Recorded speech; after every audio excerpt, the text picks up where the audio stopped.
Elon Musk recently commented on the 30% fee that Apple take for their kind of app store purchases and whatever, and he says it's equivalent to like daylight robbery or something. What's your kind of fee system like on your store, and how did you reconcile that?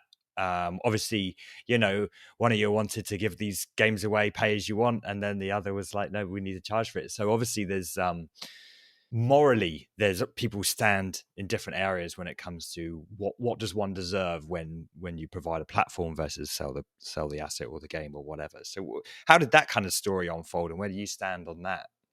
You've made an interesting point, which is very difficult to answer, because we do charge 30% in our asset store.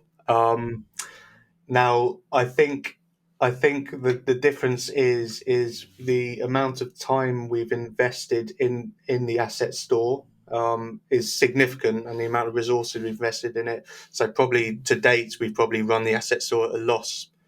So looking, it's a long term endeavor, and I find this, this you picked out something very good. Yeah. I think the key differentiation between, say, us and Apple and Google, who charge a 15 to 30% fee on all their app sales and payments, is about competition, really. So you can publish to our asset store, and we do take a cut, but you're free to tell other people that your assets are available elsewhere.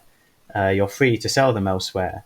You can sell them yourself, and these are all things which Apple and Google, and particularly Apple, really have stringent rules to prevent you doing that. So if you publish an app to the App Store on iPhone, depending on how big a company you are, they'll take 15 to 30% of your revenue.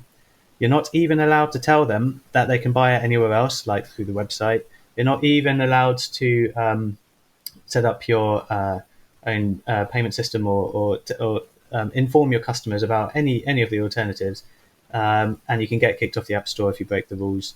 And I think these are incredibly onerous, stringent rules which essentially impose a tax on everyone for no reason, with no alternatives to work around it. And at the scale of Apple and Google, this is not something you can work around either. You have to just deal with it. So I think that's a really bad thing for the software industry. It's bad for independent individual developers, small companies who lose a big chunk of their revenue to these billion-dollar tech corporations, and there's very little they can do about it. So yeah, it does. I see your point where we take a cut on our own asset store. So is it that we do the same thing? And I say no, because there's plenty of alternatives for people who sell in our asset store. They can do what they like.